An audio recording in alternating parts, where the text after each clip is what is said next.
Selamat datang di Universitas Muslim Indonesia.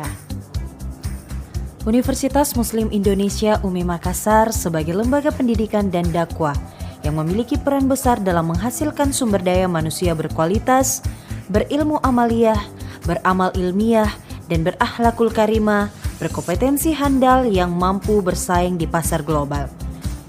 UMI terus berinovasi dalam meningkatkan kualitas. Kini UMI masuk dalam 100 perguruan tinggi terbaik di Indonesia, satu-satunya PTS terbaik di luar Pulau Jawa berdasarkan penilaian Kemenristek Dikti 3 tahun terakhir. Perguruan tinggi Islam tertua dan terkemuka di kawasan timur Indonesia ini didirikan pada tanggal 23 Juni 1954 atas prakarsa para tokoh ulama, para raja, dan pemerintah di daerah ini. Salah satu keunggulan UMI yang tidak dimiliki perguruan tinggi lainnya adalah pendidikan karakter berbasis pesantren dengan nama Pencerahan Kolbu.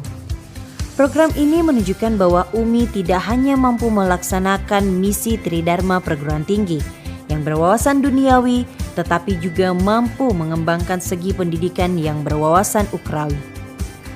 Program Pencerahan Kolbu mahasiswa selama 30 hari di Pesantren Dahrul Mulisin UMI Padang Lampe Kabupaten Pangkep telah dilirik oleh Dikti untuk dijadikan pilot proyek bagi perguruan tinggi di Indonesia. Di samping itu, UMI memiliki ciri khas sebagai lembaga pendidikan tinggi Islam dengan program Kampus Islami dan Pesantren Kilat bagi mahasiswa baru sebagai pengganti ospek.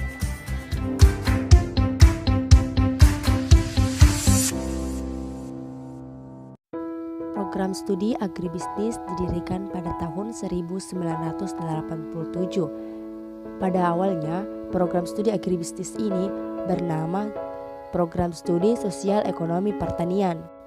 Program studi agribisnis telah berusia 33 tahun dan mendapat akreditasi A.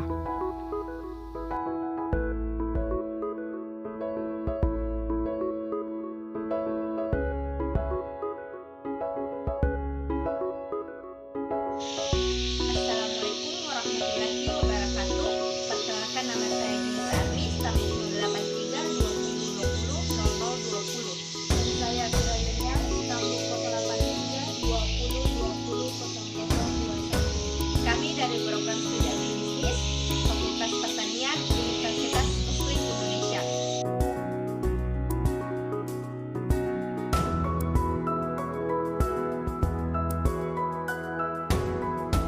Setelah melakukan wawancara dengan responden pada hari Kamis 6 Mei 2021, saya akan membacakan hasil dari identifikasi pola konsumsi pangan keluarga petani. Nama responden yaitu Ibu Aryati Batena, alamat RT 01 RW 01 Desa Bulu Awo. Pertama, identitas responden.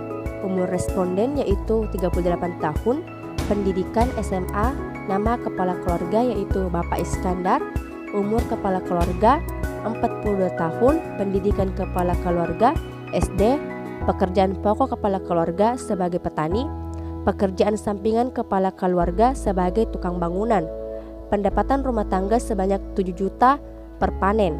Identitas anggota keluarga.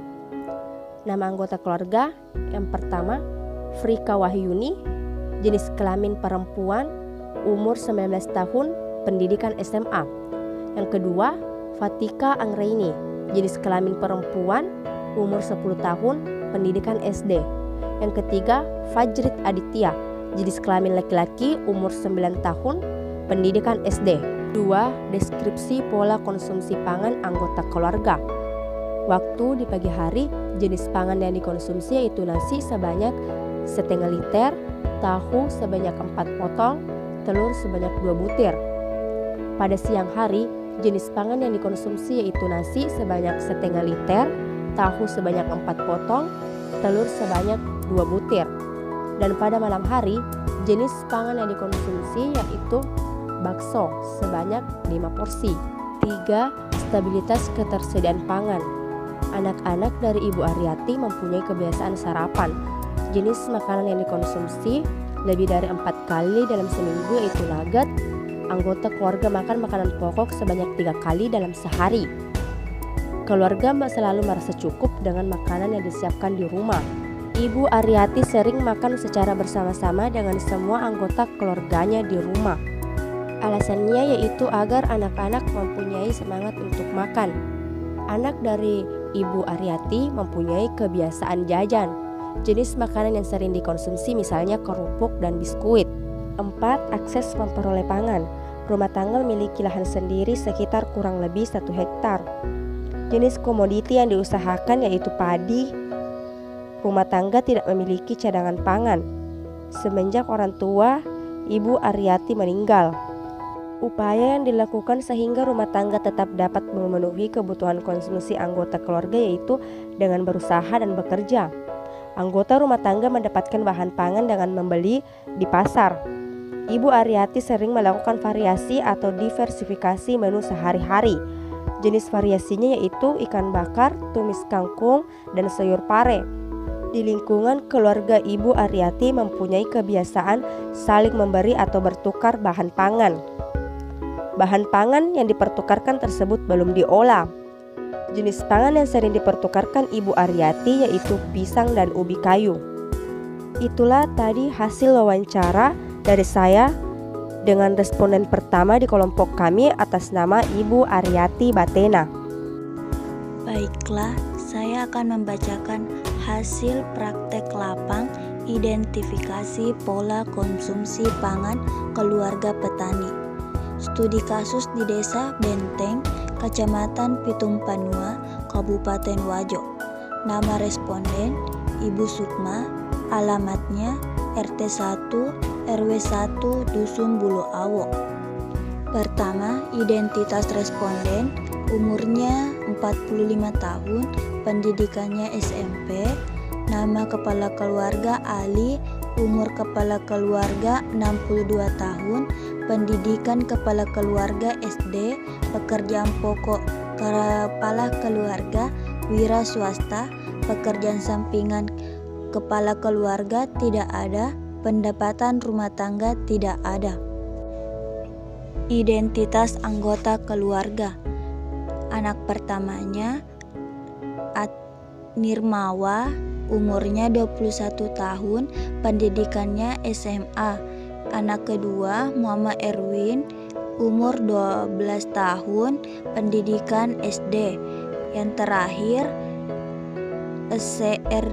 Nia, umur 8 tahun, pendidikan SD. 2. Deskripsi pola konsumsi pangan anggota keluarga. Di waktu pagi, jenis pangannya kue, jumlahnya 7 potong. Minum teh sebanyak 5 cangkir. Di waktu siangnya, jenis makanan yang dikonsumsi nasi, ikan, sayuran. Jumlahnya nasinya 1/2 liter, 1 mangkok sayurannya. Di waktu sore, jenis pangan yang dikonsumsi nasi, ikan, tahu. Jumlahnya tahunya 4 potong. Malam, jenis pangan yang dikonsumsi nasi, ikan, tahu. Yang ketiga, stabilitas ketersediaan pangan. Anak atau anggota keluarga Ibu Sukma mempunyai kebiasaan makan pagi atau sarapan. Jenis makanan yang dikonsumsi sebanyak lebih dari 4 kali dalam seminggu adalah nasi, ikan, tahu, dan sayuran. Keluarga Ibu Sukma makan makanan pokok dalam sehari sebanyak 2 kali. Anak-anak atau keluarga Ibu Sukma merasa cukup dengan makanan yang disiapkan di rumah. Keluarga Ibu Sukma makan secara bersama-sama dengan semua anggota keluarga di rumah, memiliki alasan agar anggota dapat berkumpul dan mempererat tali kekeluargaan. Anak-anak Ibu Sukma mempunyai kebiasaan jajan, jenis makanan yang sering dikonsumsi mie, cemilan. Keempat, akses memperoleh pangan. Ibu Sukma tidak memiliki lahan sendiri. Rumah tangga Ibu Sukma tidak memiliki lahan sendiri, tetapi di mana Ibu Sukma mendapatkan bahan pangan dengan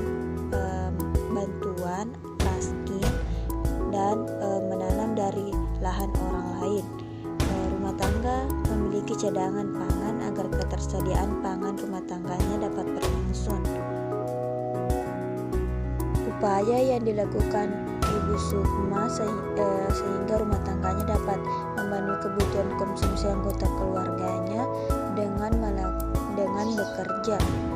Anggota keluarga ingin mendapatkan bahan pangan, Ibu Sukma di mana ia ke pasar membeli bahan pangan. Ibu Sukma sering melakukan variasi atau diversifikasi menu sehari-hari. Ibu Sukma memiliki kebiasaan di lingkungan masyarakat atau lingkungan keluarga saling memberi dan menukar satu sama lain bahan pangan. Sedangkan bahan pangan tersebut diolah dalam bentuk makanan yang siap untuk dikonsumsi. Misalnya jenis pangan yang sering yang dipertukarkan sayur, ikan. Itulah hasil identifikasi pola konsumsi pangan keluarga petani. Sekian dan terima kasih.